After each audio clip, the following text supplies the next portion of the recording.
Good evening. Welcome to the Board of Select Persons meeting. Today is Tuesday, December 16th. We're present on both Zoom, YouTube, as well as here at the town office. For this evening, we'll do the call to order and pledge, recognition of any visitors and items not on the agenda, manager reports. For new business, we have the CEDC chair donation discussion, CEDC donation request, Christmas and Poland donation requests. We'll review the CEDC bylaws, other charitable contributions requests, municipal COLA on page 74, and the MWTE discussion. There's also some assessing business that we'll go over today, as well as payables and any other business. So at this point in time, we'll rise for the pledge.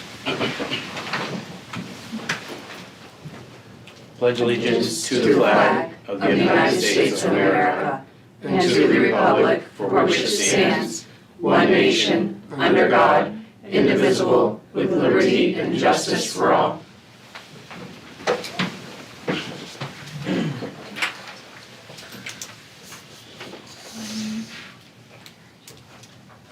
So at this time, we'll call the meeting to order, and we have a few visitors.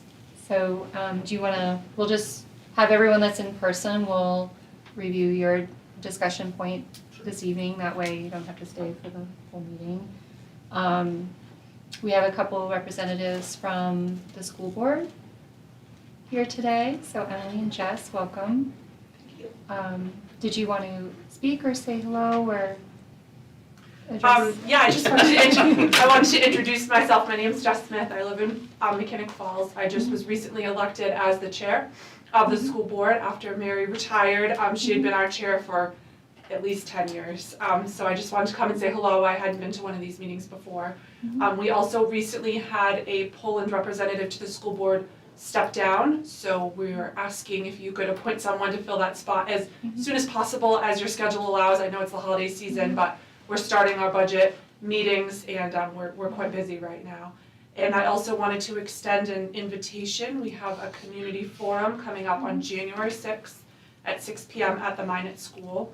And the topic for that meeting will be a brief, like less than 10 slides about facilities, capital improvement projects, big construction projects, and then discussion about whatever the people in the audience would like to speak to us about. So.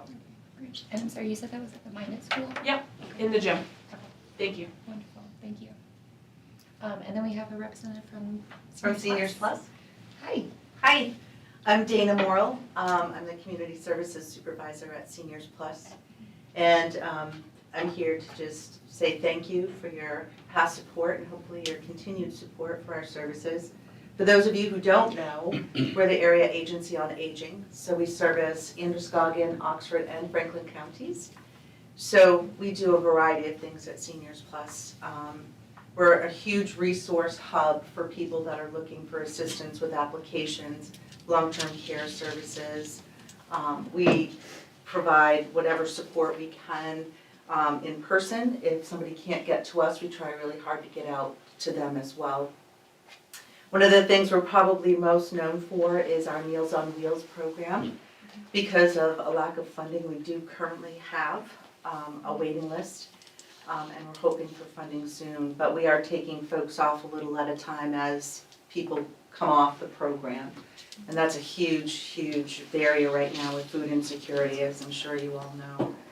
But we've served 936 meals to Poland residents. So if you look at it financially, that's about $9,360 for that donation-based program.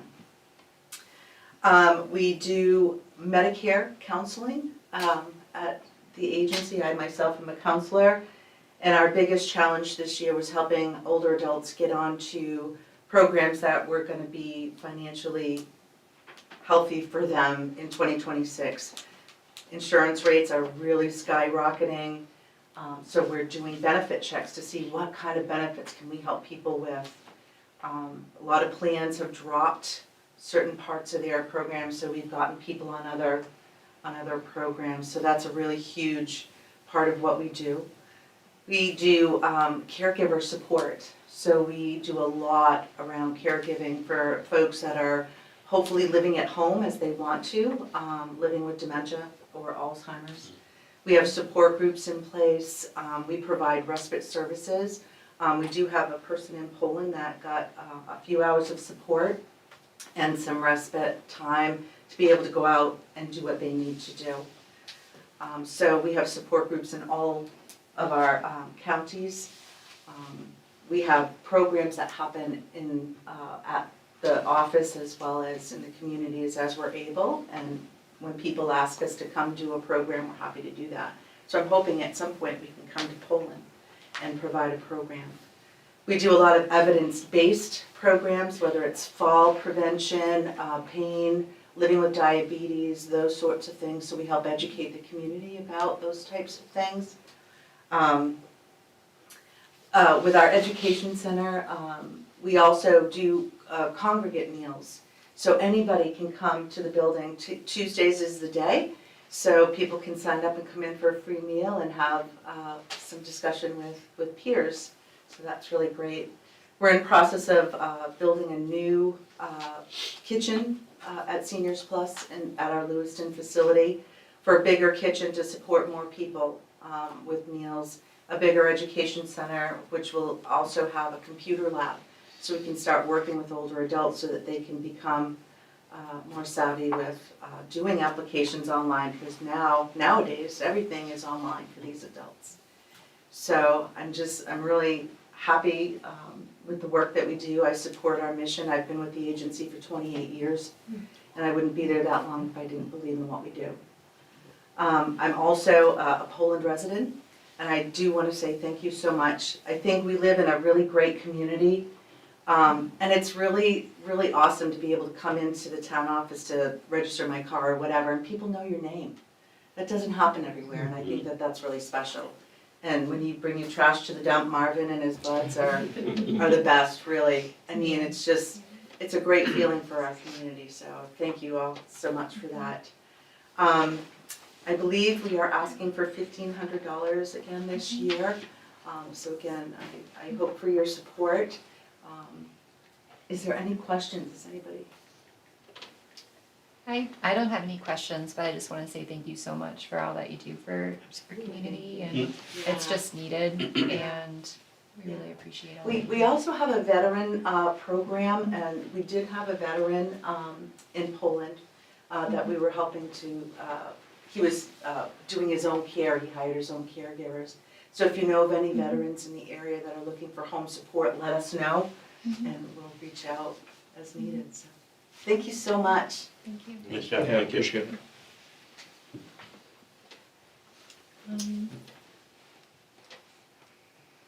Rob? Let's we go to have- our other donation Oh, requests. sure. Yeah, Yeah, let's, contribution requests first. that sounds great.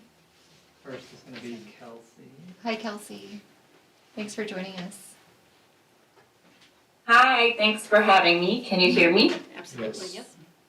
Okay, it seems a little delayed on my end, so please put a hand up if anything goes wonky. But I am Kelsey Miller. I'm the Resource Development Manager with Community Concepts. Community Concepts is our local community action agency.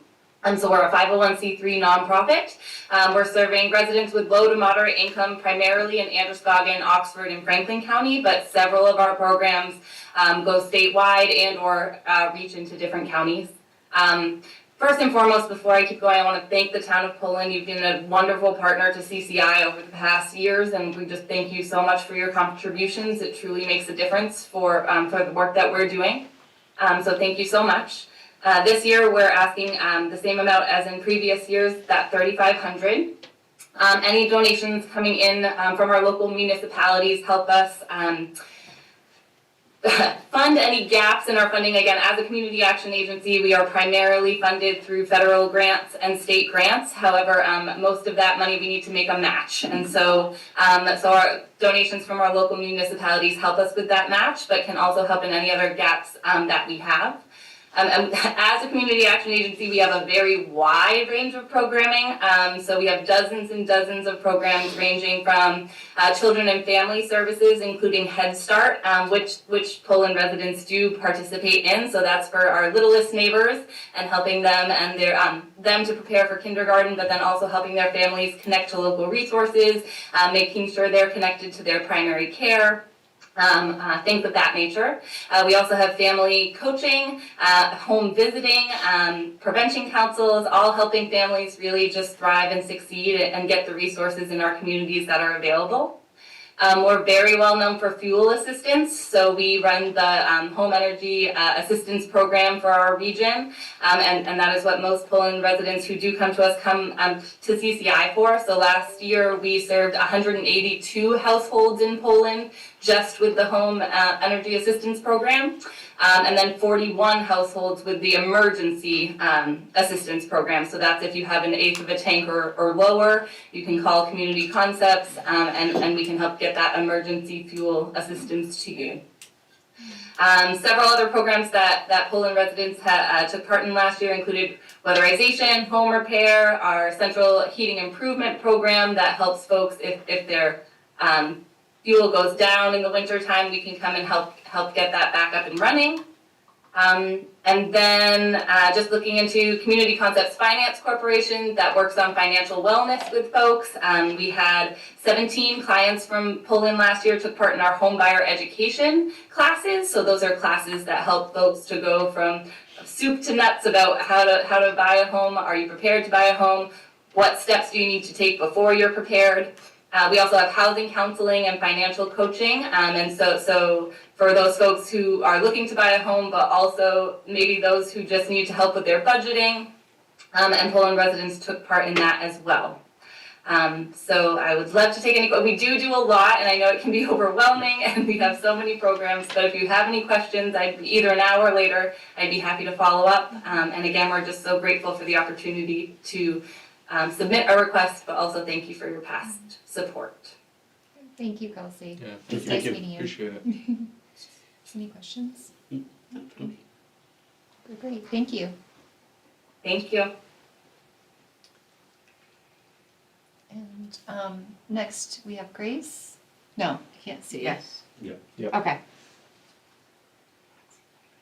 Hi, I'm Grace Kendall. I'm the Director of Development for Safe Voices. I think you probably know because we have come to you all for support in the past, but Safe Voices is the Domestic Violence and Sex Trafficking Resource Center for this area. So we serve a tri-county area of Androscoggin, Oxford, and Franklin. And we provide person-to-person advocacy services for survivors of domestic abuse or sex trafficking. And we do that through our 24-hour helpline, through in-person advocacy, both civil advocacy and criminal. So if a person's abuser is involved in a criminal case, prosecuting them for that abuse, we can support that survivor throughout that whole process because it can be pretty intimidating. We also have prevention and education programs. So we do education in our local schools about, it's always like age appropriate and age adjusted. So the youngest kiddos learn about healthy relationships with their family. Older kiddos in high school learn about healthy dating relationships, things like that. And then our intervention programming is actually for people who have used abuse in the past. And normally they're referred to that program through a sentencing process as part of their either a plea deal or part of their guilty plea. They're sentenced to these classes. So those classes are all focused on getting people to examine their beliefs that have prompted them to use abuse and then change those beliefs over time so that hopefully they can never have to do that again. I would say our primary services are safety planning, crisis support, emergency shelter, things like that. And this year, this most recent year, we served 34 residents of Poland who were survivors of abuse, and one who was a survivor of trafficking. So 35 overall, and we also have a couple of Poland folks who are in our domestic violence intervention program on and off. So yeah, we did education in Poland schools, we did education at Poland businesses. Poland Spring Resort and Oxford Casino actually teamed up to have us do a sex trafficking awareness training with all of their staff, since they were just wanting their folks to be able to recognize that in the hotel setting if needed. So yeah, we've been doing stuff in Poland for a long time, gotten support from the town for a long time, and yeah, hopefully it can continue. Thank you, Grace. Yeah, appreciate it. It's awesome what you do. Mary Ann, there was a late-breaking request late this afternoon. The Thompson Lake Environmental Association sent in, is a duplicate, a request that I think some got lost in the process somewhere. They're asking for $2,500. For those that don't know, the Thompson Lake Environmental Association, other folks that obviously live around Thompson Lake, they're well organized. They do a lot of heavy lifting to maintain the water quality in that lake. They do the courtesy boat ramp inspections, which is on the lower end of what they do, but they have a program with Youth Conservation Corps that takes care of non-point source pollution and helps residents manage that. And probably the biggest program they have is the milfoil mitigation program, which is a full-on, they've got a pontoon boat, divers, vacuums, large mats to do that. And I think that's a big success story on their part. They're asking for $2,500. They've been supported in the past, and I would recommend that the board continue that support. Correction, you said 3,500 the first time, it's 25. 25. Thanks, man. At this time, I will accept a motion to approve, and just do this all together.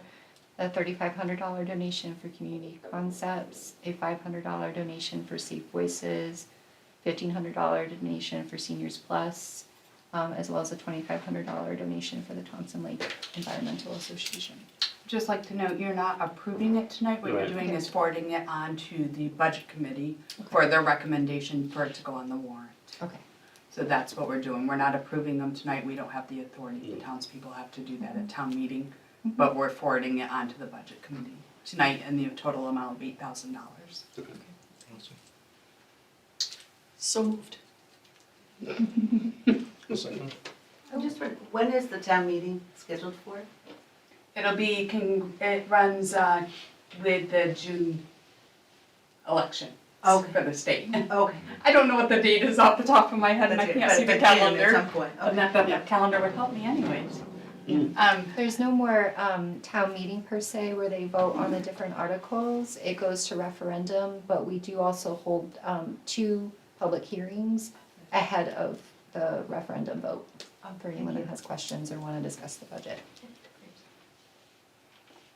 John DeSantis. Yes. Marianne Hawks. Yes. Lisa Elby. Yes. Jackson Learn. Yes. With a vote of 4-0. I'm sorry, Jim Walker is absent with notice. So with a vote of 4-0, you have approved moving forward to the budget committee for donations in the total amount of $8,000 to the budget committee. Awesome. Thanks for coming in, David. Yeah, thank you. So much. Appreciate it. Merry Christmas. Merry Christmas. Happy holidays. Happy New Year. Happy birthday. Thank Just you. Oh, that's. Yes. Hi Rob, how did you know you were next? Gut feeling. Good evening, everyone. Rob Dwyer, Chair of CEDC. I think this should cover probably the next 3 topics. Matt and I chatted briefly, and I know Mary Ann and I have talked. What I really wanted to clarify is the CEDC special grant request kind of process. For my part, I think I've probably miscommunicated some parts of that, so I just want to make sure we can all get on the same page. When an organization now comes to the CEDC and they ask for money, we are pretty clear that they have to specify what that money is used for to make sure that it's in line with what TIF funds can be used for. And then that is now part of our application. Then of course that comes to the board makes a decision, and ideally someone from the CEDC and or the organization is here to kind of talk and answer questions that you may have. I think that's been going really well. Where there's been some confusion is after an event, an organization, because they've done a great job and they've sold tickets or got additional funding, will sometimes have additional money left over and they want to do good things with it and they want to donate it. And there's been some inconsistency in messaging from me and from others on whether or not we need additional board approval for that money. And what I think Matt and I have discussed and we believe is that it is not necessary to once again get board approval because frankly, none of the TIF money was spent on the donation, but rather very specific line items that were either, invoiced from the organization or paid for directly by the town on those items that are TIF appropriate.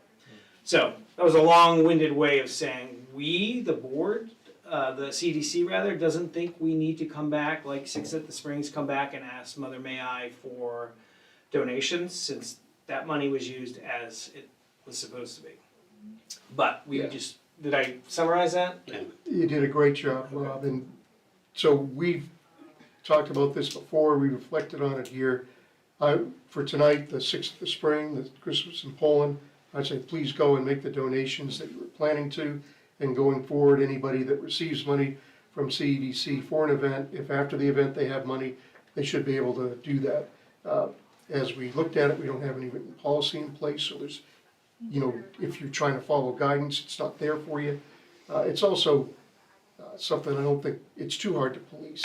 How do you know? And it's not like these folks are buying luxury goods or jetting off on a vacation. They're doing it to do further good things. And I think that's a very clean way to go forward and the most effective way to deal with that issue. Oh, it's already been approved, so once it's approved, the stamp's already done. Yeah, great. And I think for our part, obviously, if anyone asks to directly in their application to donate money, well, that's what they need to come to you guys for, not to us. We're to sponsor the event and again, specific line items. So that's mostly it. I really wanted to get head nods and make sure that everything's copacetic and we're doing it the right way, so. Should that be Thanks for the conveyed? time to come in, and, it was very well stated, and Yeah, I appreciate appreciate that. Yeah, you're sure. always working hard to make sure that we're We've got a all great committee. Yep. aware of what you guys are doing, and we appreciate it. Awesome. Well, thank You're you. gonna convey that up front, like when the application? Yes, Yeah. yes, Yeah, that's this way exactly what I'm gonna do. clear. And in fact, I'll probably You gonna put verbally it or on, you gonna put it yeah, on- probably put it on the form itself. There you go. Yeah, Okay. yeah. Yeah, I think that would probably be better, so we don't have to readdress it. Although, to be honest with you, I don't think you need to change anything, Yeah, because we're not. that's true. I'm not, yeah. It's, all we're doing is just making sure, hey, we're clarifying, this is the way forward. Just because you get money for an event doesn't preclude you from donating any excess funds to someone else. Yeah. Once the event. Yeah, I think I It's can do a all better going job over. in my speaking, for Yeah. the speaking part. Just record what Much you just better said, job. Yeah, right. just play it. Okay, awesome. Great. Is there a CDC bylaws? Alex and I were emailing back and forth, and I think we ran out of time. I asked a couple of questions, and he hasn't had a chance to get back to me. It's Okay. not a real issue, but I'd recommend when we get to this for the board to just table that to the next meeting. It's, the bylaws, I think they've been done. It's just, Okay, it's not a big deal. We can get those approved at a future meeting. okay. Thank you all for your time. Any questions? No. All right, thanks everybody. Rob. Appreciate it. Coming in. Well, thanks, Rob. See you. Likewise. Just so that way, there are some sitting here, Six at the Springs, it can go ahead and donate to the charitable people that they want, and Christmas in Poland can do the same as they feel necessary without further approval from the board. So you guys are all set, Great, okay? thank you, everybody. Have a good Good night. Have a good Appreciate night. it. Thank you for Thanks for Do coming we in. need a motion Good to to see you. table? Yep, we do need a motion to Alright, so table I assume we bylaws. make a motion to table the bylaws for our next meeting? I second that. John DeSantis. Yes. Marianne Hawks. Yes. Lisa Alby. Yes. Jackson Learn. Yes. By a vote of 4-0, you have tabled the CDC bylaws to be determined. I think Gordon. We just, I know we were on the agenda and just want to thank you guys for all the contribution. We've enjoyed putting on this event for the last Yeah. couple of years. Anecdotally, we had a gentleman from Philadelphia buy a kayak in town when he was in town. Oh, cool. Another couple spent the entire weekend at the resort golfing and running. Nice. Oh, that's fantastic. Sheila has reported thousands of dollars in increased revenue on those days, Wow. ball Wonderful. yard, That's so, we're absolutely seeing a return on this and look forward to bringing it back, so appreciate your support on this event. Yeah, Awesome. keep up the Thank great you. work. Thank you. Thank you guys. Good to see you. Yeah. Appreciate it, Thank great you. job, Have thank a you. good night. Okay.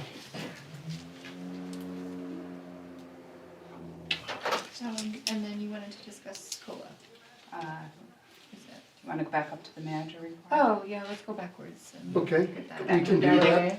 The manager report for 16 December, the Auburn Lewiston Airport, we reviewed progress on the airport master plan. That's kind of like our comprehensive plan here in town.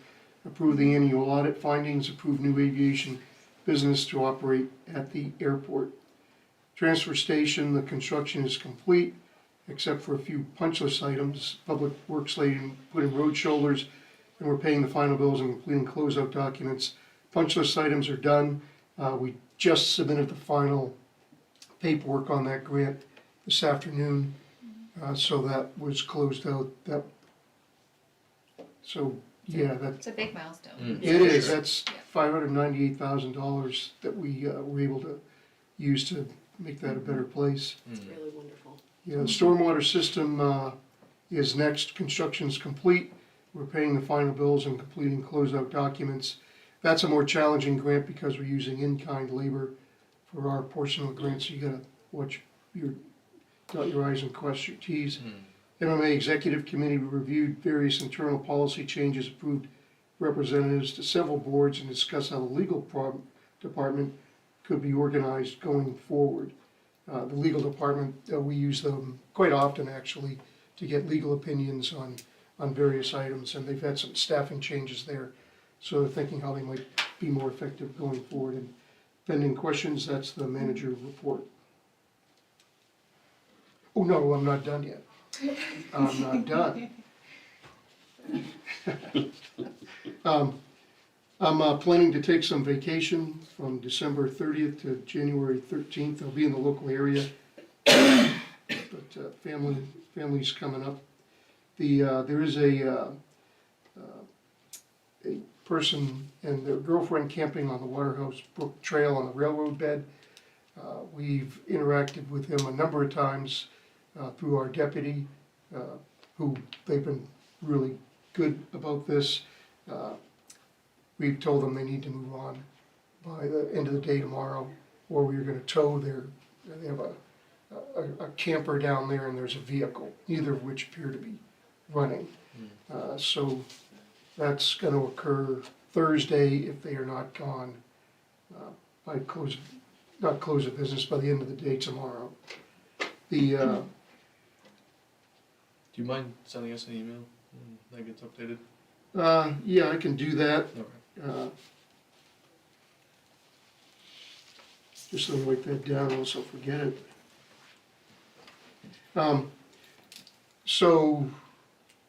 A Poland rep to the school board, Peter Hawks, has resigned. We're asked to name an interim member of the RSU 16 school board, and that would be in place from whenever they get named until elections in June, fairly short time. If what we could do to fill that role is, if you know anybody that wants to do that, we could consider them, of course, and we will reach out to folks that we think might be interested and advertise it. Unfortunately, no one on the board can fill in that role. We asked that question, but we can get the word out and start seeing if folks want to fill that very important position. Might be a good opportunity for anyone that is curious about it, has never done it, and doesn't know what's entailed to kind of like get their feet wet. Oh, Yeah, yeah. it's a short term. Well, this is a perfect time because the school's going through their budget process, which is probably the most complex thing they're gonna do all year.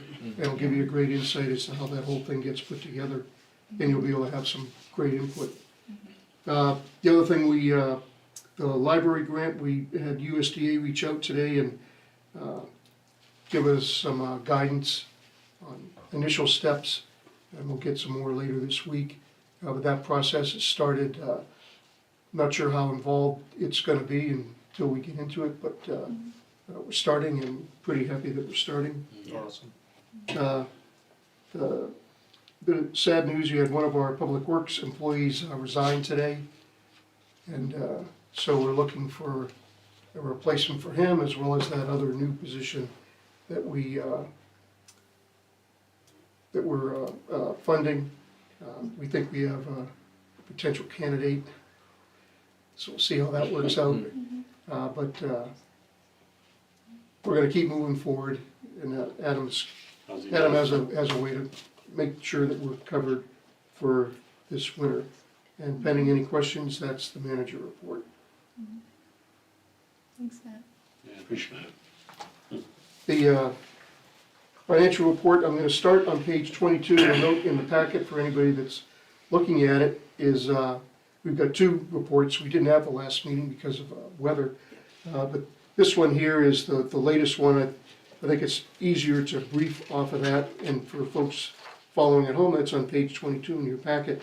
We're 46.15% through the year, and we're doing fine, just under halfway through.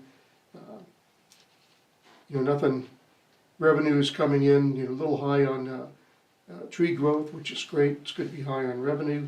The motor vehicle excise is a little bit high at 51%, so we hope that keeps going. And everything else is no issues on revenues. Expenses, don't see anything big there. General are, a little over 40%. Community service, we're a total of just over 40% as well. But if you look, beach maintenance at 72. Why? We spend the money in the summer, and we're still in the same fiscal year. Social service organizations, that's folks that we just heard from. That's 100% because we donated all that money to them. Public Works and Solid Waste are on track. Public safety, see fire rescue and law enforcement a little bit above 46%. Nothing to worry about there. Law enforcement that's top contract timing, and the same thing for animal control. Financial services, you can see those are TIF transfers and our payments to RSU 16. But we're on track and no issues with finances. And pending any questions, that's the financial report. Thank you. Take a motion to accept the financials. Yeah, I make a motion to accept the financial report as presented. I second that. John DeSantis. Yes. Mary Ann Hawks. Yes. Lisa Alby. Yes. Jackson Learn. Yes. With a vote of 4-0, you have accepted the financial reports as presented. No.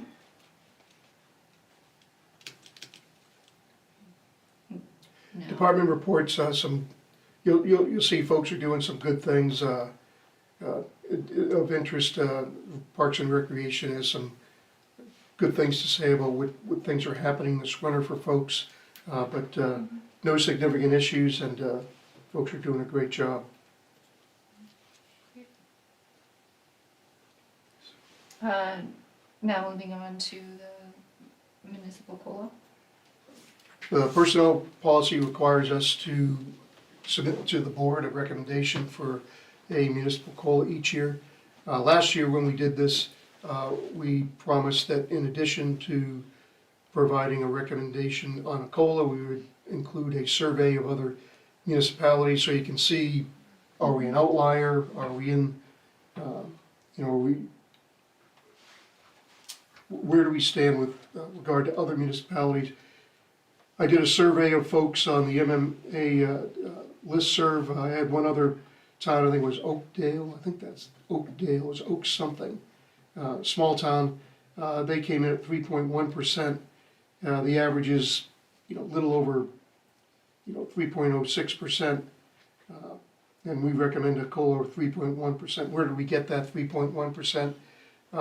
That's the New England CPI on the Bureau of Labor site. So we didn't make that up. That's where we got that number from. Right? Do we need a motion to approve that? Yes. That's for the 3.1. Mhm. I'd say we make a motion to accept the COLA, recommended select COLA at 3.1%. I'll second that. John DeSantis. Yes. Marion Hopper. Yes. Lisa Alvey. Yes. Jackson Leonard. Yes. By a vote 4-0, you have accepted a municipal COLA of 3.1% to be applied to wages for fiscal year '27.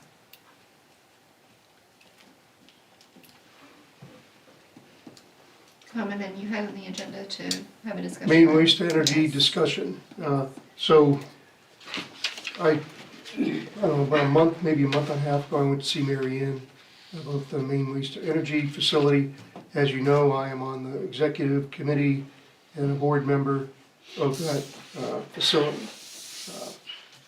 So I wrote some talking points here, and I'm just gonna kind of march through those so that I have some structure to what I'm telling you. So main waste to energy has some financial challenges. Several years ago, the facility had a robust fund balance. Over the past several years, that balance has been decremented to pay for various ongoing maintenance actions, which include the combustor refractory, which is the insulation inside where we burn the trash, a crane, a giant claw crane comes down, picks the trash up, puts it in the combustor, longer than expected outages, we had to wait for parts, and to make up for revenue shortfalls. To account for that, the facility raised fees on non-member communities and contractors to address those revenue shortfalls. We've raised them up to the point where, we're concerned the elasticity of demand, to use an economic term, if we raise them any higher, we may lose some folks coming to the facility. Last year, the facility raised rates on member communities and will do so again in the upcoming budget. We went from, I think it was $46 a ton to $54. In this upcoming budget, we're gonna go from $54 to $70 a ton, if that holds with the budget that the facility is putting together now. Even so, the cash flow from these rate increases did not support a planned outage for this coming April. An outage is when the plant is shut down to do required maintenance and repair. Typically, the plant does 2 a year, one in the April timeframe, one in the September timeframe.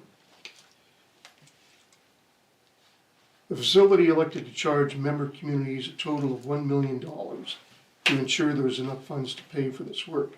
The Poland share was $87,390, and that was paid from last fiscal year's money. So it's not hurting us in this budget, it's from last year's money. We did that at the end of June. Some of you may not have been on the board at that time. I think it might have been the last board meeting before the end of the fiscal year, where I came to the board and said, look, we're on the hook for this money, here's a way we can pay it without it impacting the next year's budget that was about to start. So we did that. Last August, so we had just started the facility's fiscal year, I met the Auburn mayor who expressed concerns about this invoice that we had sent out, $1 million. He and the city manager had asked several questions that had not been satisfactorily answered. They wanted some additional financial data, and they did not believe that the way that was handled was in accordance with the interlocal agreement. At that time, based on their comments, I told the facility to give me my money back, which they did. I didn't cash the check. The reason I did not cash the check, it was for a previous fiscal year, and if I cashed it, then we'd have to go through the process of writing of paying them again. I didn't want to get cross-threaded because I thought it was just too good a deal to pay it from the previous fiscal year. Okay, over the next several months, I met with both the Auburn mayor and the city manager and others, to include the then president of the executive committee, to facilitate information flow and questions being answered. The long pole in the tent is, it's a big bill, $1 million. Auburn owes $625,000. Doesn't matter if everybody else pays. If they don't pay, the plan doesn't work. So that was my intent with talking to them. Auburn contends that it was improper for the facility to invoice member municipalities for the $1 million. Okay. They suggested that member municipalities pay a pro rata share of outstanding invoices.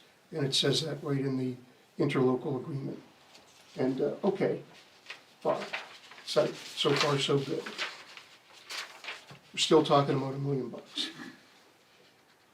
I missed the next executive committee meeting where it was determined that this was the correct way forward. And I would have said, yes, that was the correct way forward. Did I know that? Because I checked with our attorney, I read the interlocal agreement, and we're on the hook for that. The Maine Waste to Energy Finance Director sent out invoices totaling $1.4 million. And that was the first time I had seen that amount.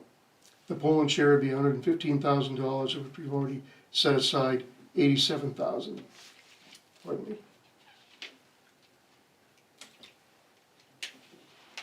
At that particular meeting, there was no vote on the amount of money to be, that was going to be invoiced, or authorizing the finance director to send out those invoices. To my knowledge, the executive committee did not know the total amount being invoiced. The amount is a 40% increase over what was previously demanded.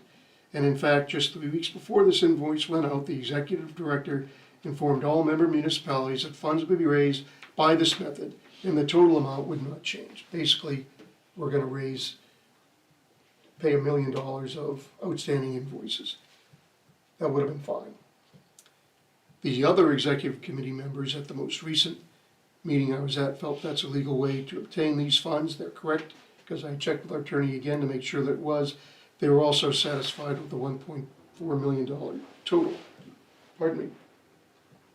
And since our last board meeting, I've met twice at Maine Waste to Energy, once with the executive committee and one other time with the full board.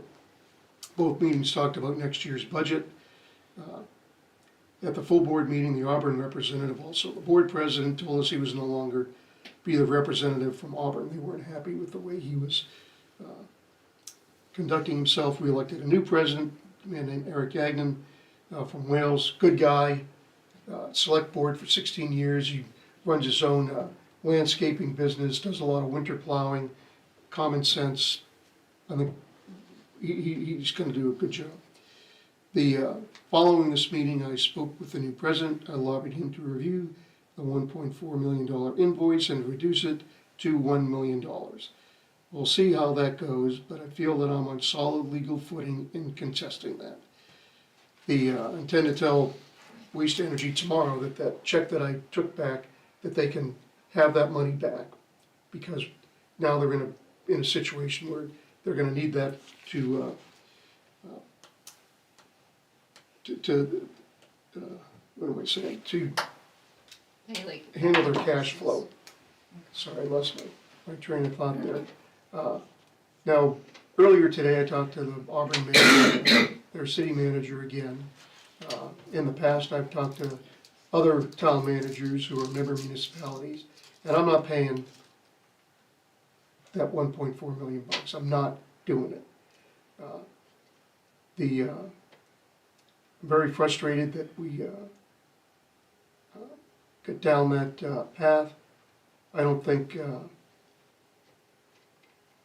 the finance director does not have the authority to send out that type of invoice. The invoice was sent out and no one had a clear idea of the total amount. That should have been crystal clear. Crystal clear. That's a big increase. And instead of just sending that out, I would have expected a minimum, a call to the then president, hey, guess what? It's a lot more than we thought. But nothing. So we are, I'm not sure if we're going to have another meeting before Christmas, maybe not. But this has been hanging out there for a while. We got this invoice at the beginning of November. I went and saw Mary Ann maybe a week or so after that. I was just very, very frustrated that this sequence of events occurred where the bill went up from 1 to 1.4 million, and no one seems to have actually approved that amount. You know, that's wrong. And so, you know,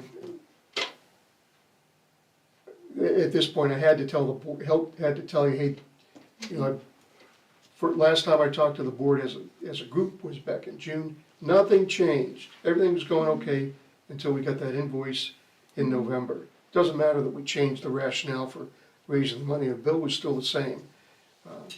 But in case folks are asking questions about it, or, maybe they hear things from other people or whatever, but most importantly, you as a select board need to know what's going on with that facility. We are a part owner, and more to follow as we go forward, but I'm not paying that, I'm not.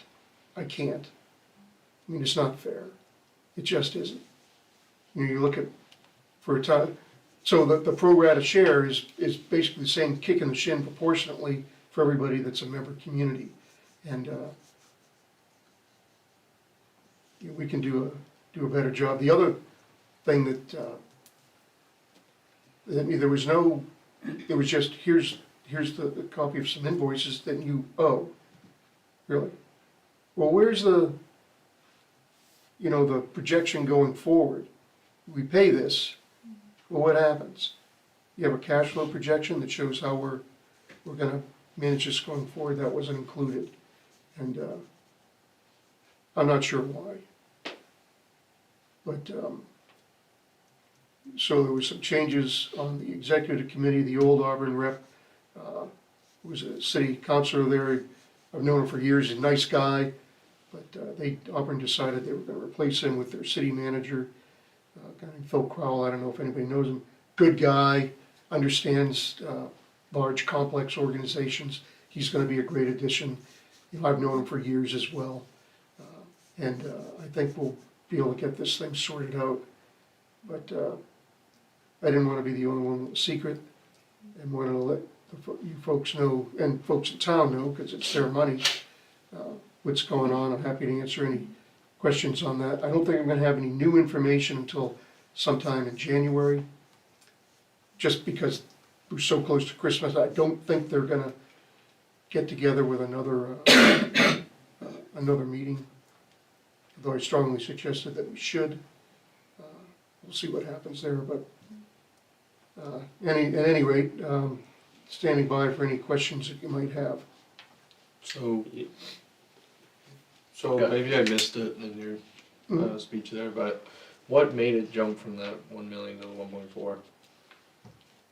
So we do outages 2 times a year. We had one in September. So we started the fiscal year, everything's going fine. We go to September, there's a lot of bills coming in. And so some of these bills were unpaid. The facility has, their cash flow, their revenue is cyclical. It will go like now, this part of the year is when we receive more revenue than in other parts of the year. So when we got to that meeting in October where they determined that, there was a backlog of bills, about obviously $1.4 million. And okay, that's where we are. But the thing is, we're talking big money here, but the other thing that I look at, this is a capital intensive thing. It's, when you're talking doing an outage, shutting the plant down, it's over $1 million to do maintenance and repairs. It's big equipment. We're talking boilers. So we take the trash, we put it in a combustor, we burn it. That heat turns water into steam. The steam goes in, powers a steam turbine, which turns a generator. So we turn all that trash into electricity. The exhaust fumes go up a stack that's has features on it that mitigate the emissions to meet EPA standards. The ash that comes out goes over a giant magnet that we harvest any ferrous material that's in there, and that's been actually a moneymaker for the facility. And we send the ash to the landfill in Lewiston. That's what we do there. There's other parts of the facility, OBW, construction debris, other things. Those do make money, some make more money than others, some barely make money, but they're all returning a profit, even if meager. But so, did that end, so the 1.4 million is outstanding invoices from the beginning of the fiscal year until about October, Yeah. mainly associated with an outage that we had in September. So, the math doesn't seem right. So it's $1 million we know up front, right? It's $1 million. So there's no, so it's not suspicious that that money, that 0.4 came out of, because you said earlier, you just said that 1.4 million was the invoices. Yeah, So is that the 1.4 million that's due? that's what they're telling us is due. So that there's two amounts we're talking about here. One is the 1.4 in total invoices. Right. That they say we owe that money. And by the letter of the law, we do. The 1 million that we're talking about earlier was, we're gonna invoice all member communities for this total amount so that we could sequester that and use that to pay for the outage that's gonna occur this April. So that the facility would just generate, go through the fiscal year, pay their bills, generate some revenue, and then we would pay for that outage in April. We'd have enough money to do that. So that's where those two numbers come from. My contention is you can't do that. You know, we've told everybody since June that in order to make this thing work, we needed $1 million. There are a number of communities that have already paid that, their portion of it. As I said, I pulled ours back, but I intend to give it back to them tomorrow. The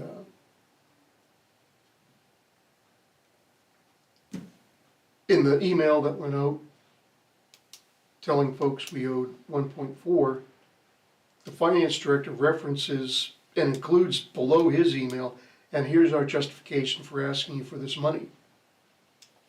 Executive director sent a note out to everybody, I don't know, I do know, October 22nd, saying, hey, we're gonna ask you for some money.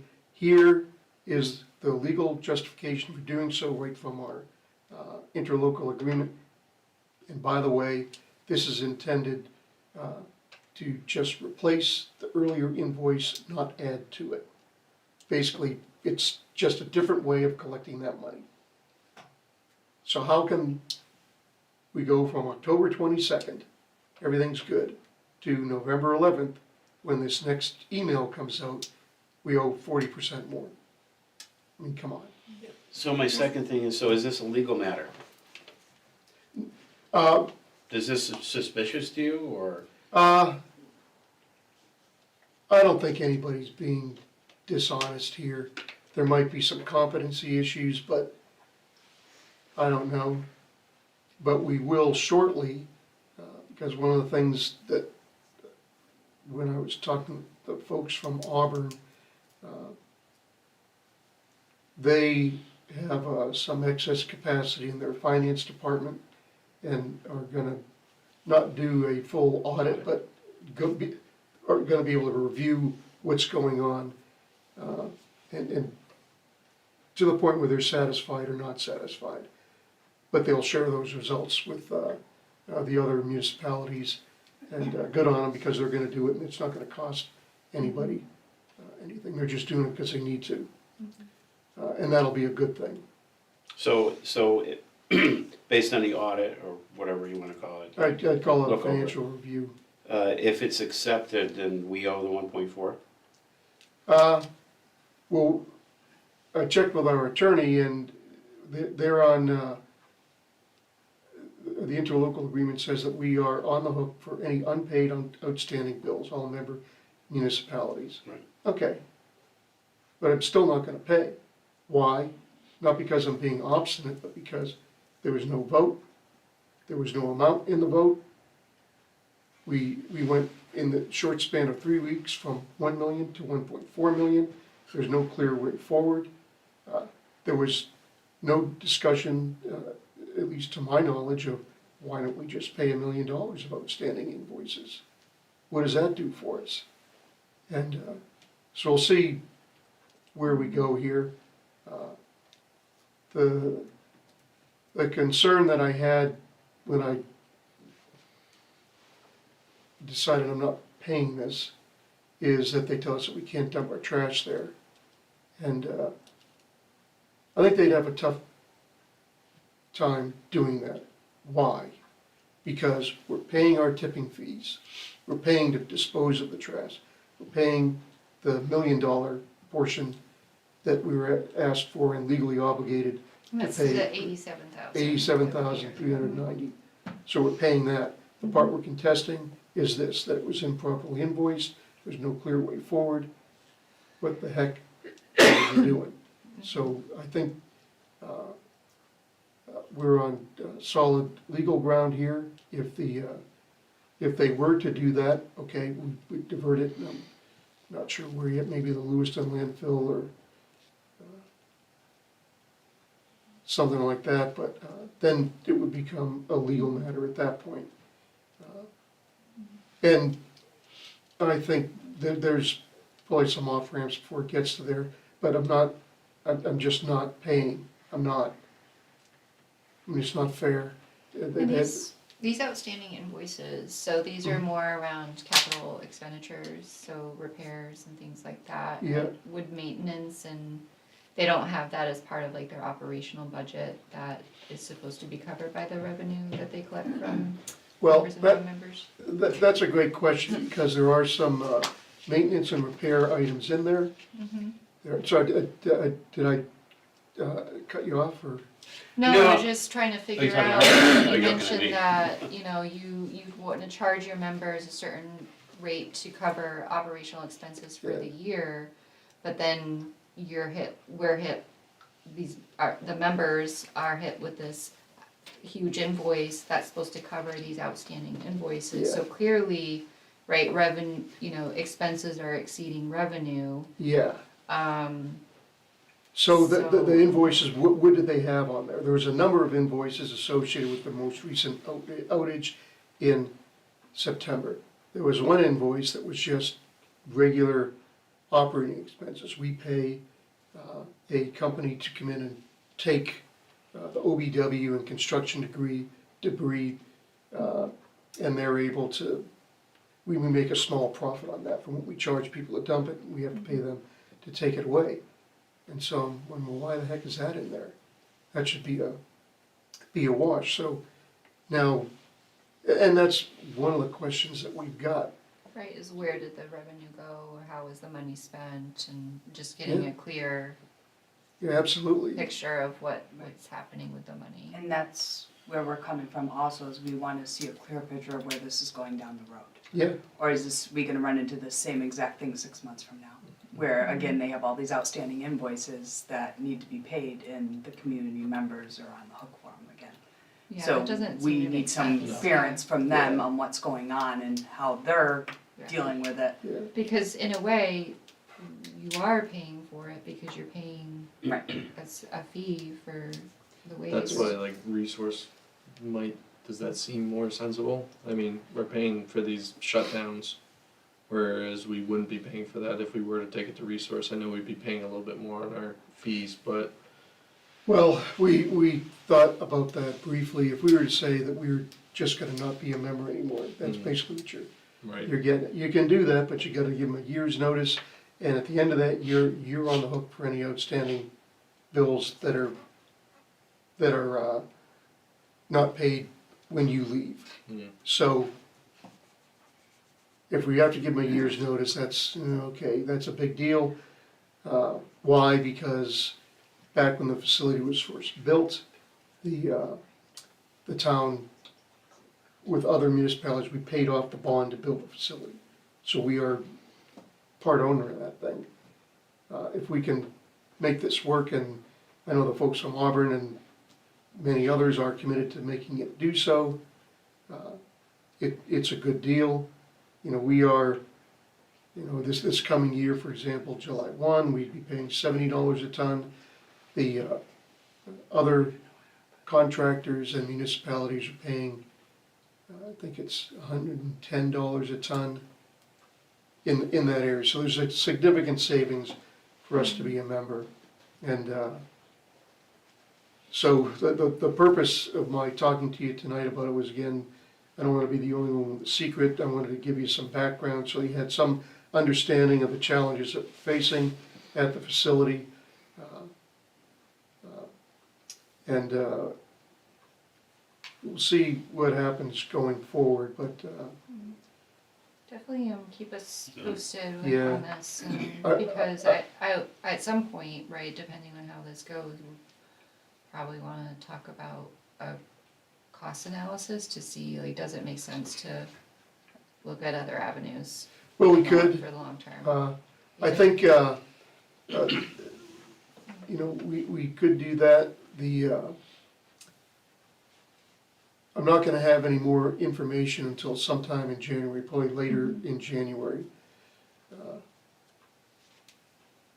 So we'll see what happens there, but I think based on who I'm talking to, which are the Auburn mayor, the Auburn city manager, some other town managers, there's enough interest now outside of the formal board members and the executive committee to focus on what can be done going forward. There's things that are happening now that will give us better data, specifically the Auburn Finance Department able to get some additional information Yeah, I think that's to great. answer that. That was very, very generous of them to do that. They were gonna hire an outside firm to come in and do it, but I think they're gonna have their finance department. Either way, they're gonna do that. Did you say if Auburn paid their portion yet? They have not. And that's, when I talked to both the mayor and the city manager earlier today, one of the things we talked about, I said, look, you guys are asking a lot of questions and that's fine. We need to refine, we need to ask the questions that are gonna give you the surety you need to pay your bill. We can't be screwing around here. The folks on the other side of the coin, the executive director and finance director feel, we feel that we've answered their questions. We feel that they're moving the goalposts on us, maybe. Is there a timeline? Yeah, is there a resolution date to this? No. No, there's no deadline. But does it shut down in April? Yeah, So it has to be before that, right? yeah, we have to figure it out before then. So we have some time to do it, but, So from a legal perspective, we're okay. yeah.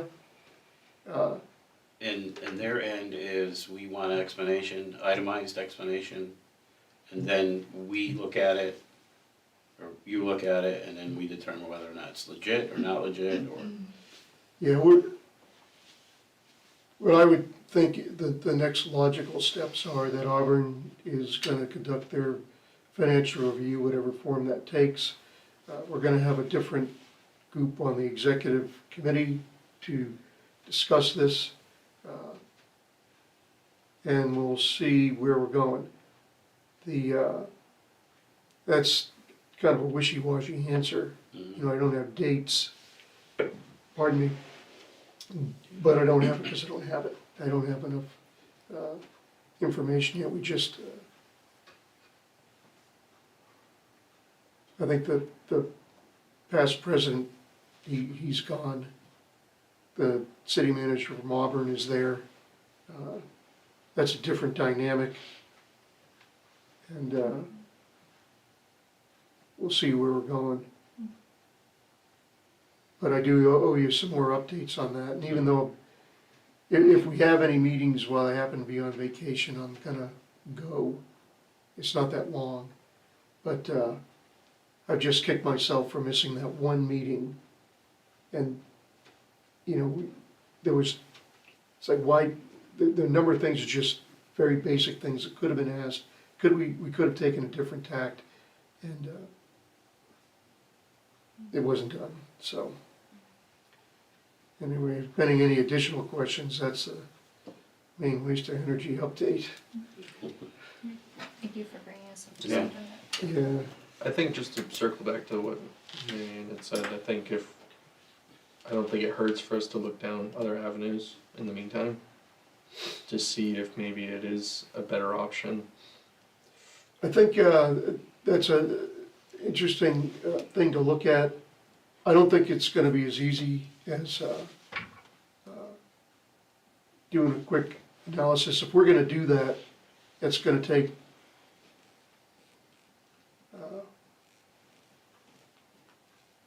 I don't know. Maybe not break it all down all the way, but at least get some rough numbers to see if it's even comprehensible to take on. Yeah, What's our average ton, like waste in tons per year? Do you have an gosh, idea? I have it, but I don't have it on the tip of my tongue. It's fairly consistent. But I'm reluctant to start that analysis because I think I want to give this a chance to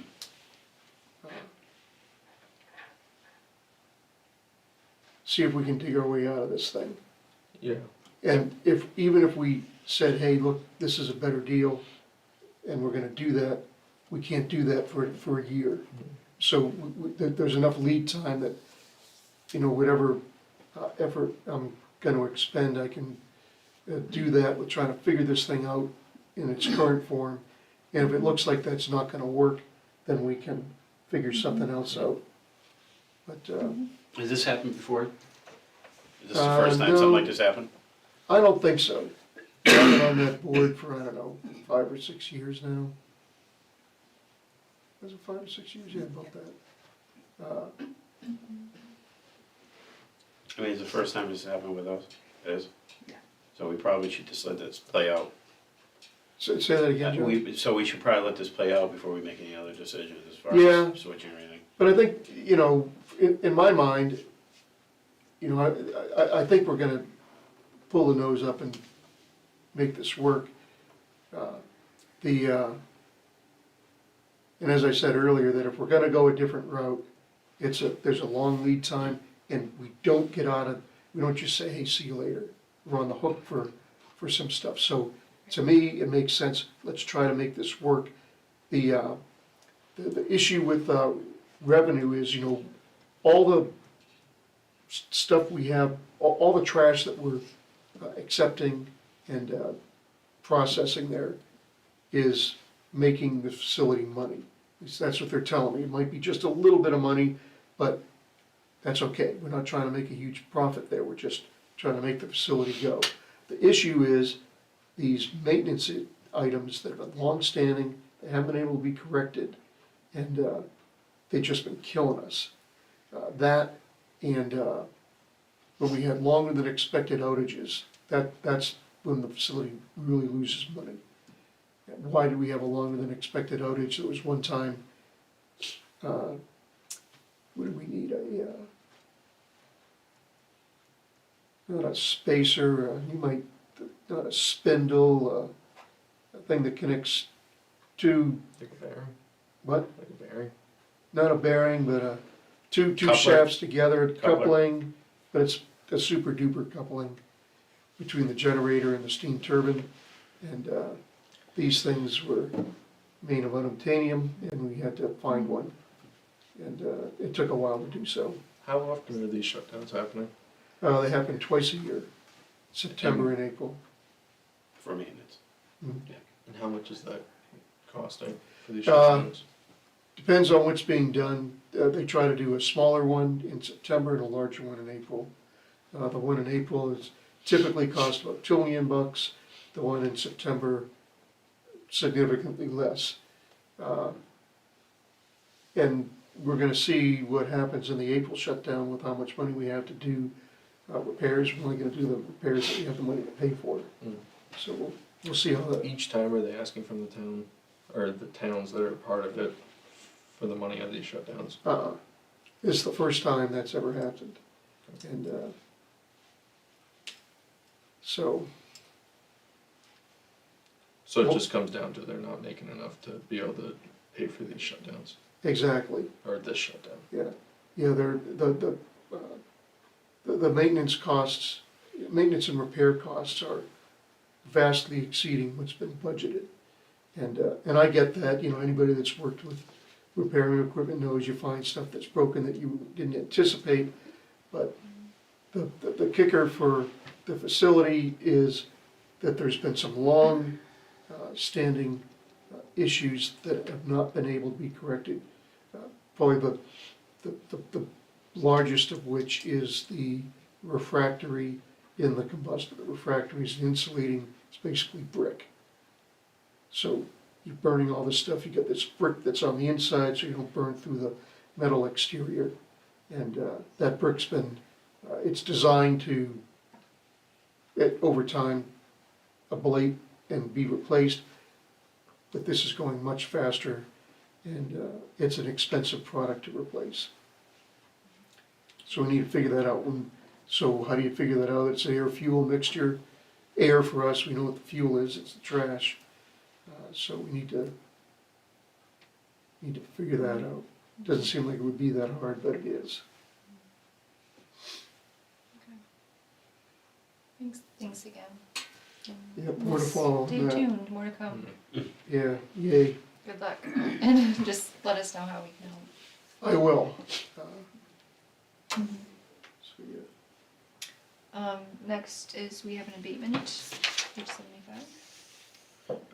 This is for the building was less complete than assessed on 4125, so we used building permits. When they haven't had a chance to go out and look at the building first, they used the building permit on file. And so the permit on file, you know, was done far enough in advance that they thought the building would be complete. Come to find out, it is not complete, and so we assessed them too much, our assessors did. And so they came to us and asked us to relook at the building and what's complete on it. And so we did, and our assessor agreed that, yeah, you shouldn't have been assessed on the full amount. We should have only assessed you on $106,900 instead. So they're asking for a $1,423.91 abatement. So we need a motion for that? Okay. So I say we make a motion for the abatement supplemental in the amount of $1,423.91 for the building less complete than assessed on 4/1/25. Second that. John DeSantis. Yes. Marion Hawks. Yes. Lisa Alby. Yes. Jackson Lerner. Yes. By a vote 4-0, you have approved an abatement for map 27, lot 18, in the amount $1,423.91 for tax year 25. I mean, Jackson, do you have another question? Yeah, at some point, are you able to send us that total tipping tonnage? That you're roughly Yeah, doing? I can send that to you, yeah, no problem. Perfect. Payables? Just need a motion Yeah, I say we make a motion to pay our bills in the amount of, make sure I'm on the right page here, 310,000, is that Yes. right? $310,854.18 for the authorization to cast disbursement fiscal year 2026. I second that. John DeSantis. Yes. Marion Hawks. Yes. Lisa Alby. Yes. Jackson Lerner. Yes. With a vote of 4-0, you have approved the payables in the amount of $310,854.18. We have one more payable. We got a big payable. Go on down Where are a we? couple of pages. We got one more, guys. What page is that? It's gonna be year, Oh, yes. page It's side- 92. It's sideways. Okay. Oh, there it is, yeah. Look at There that. you are. Alrighty. Stay still. You won't stay still. Alright, so we make a motion. Amount of $1,160,288.93 for fiscal year 2026. Second that. John DeSantis. Yes. Marion Hawks. Yes. Lisa Alby. Yes. Jackson Lerner. Yes. With a vote 4-0, you have approved payable in the amount of $1,160,288.93. And that's because we canceled the meeting on December Yes. 2nd, so there was Yep. no Oh, that's right. this meeting. Shut the office down for Darn flurries. snowstorm. Any other business? No, Merry Christmas, Happy New Year to everybody. Where's the camera? Wherever it is. Matt, I had that question earlier. Oh, Um, yeah, forgive me, I forgot about that.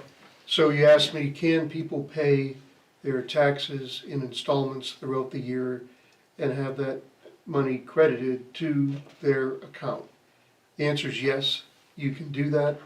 You can send in a check monthly, every other month. Just put the correct information on there and it will go into your account. We won't be sending a bill out to do that.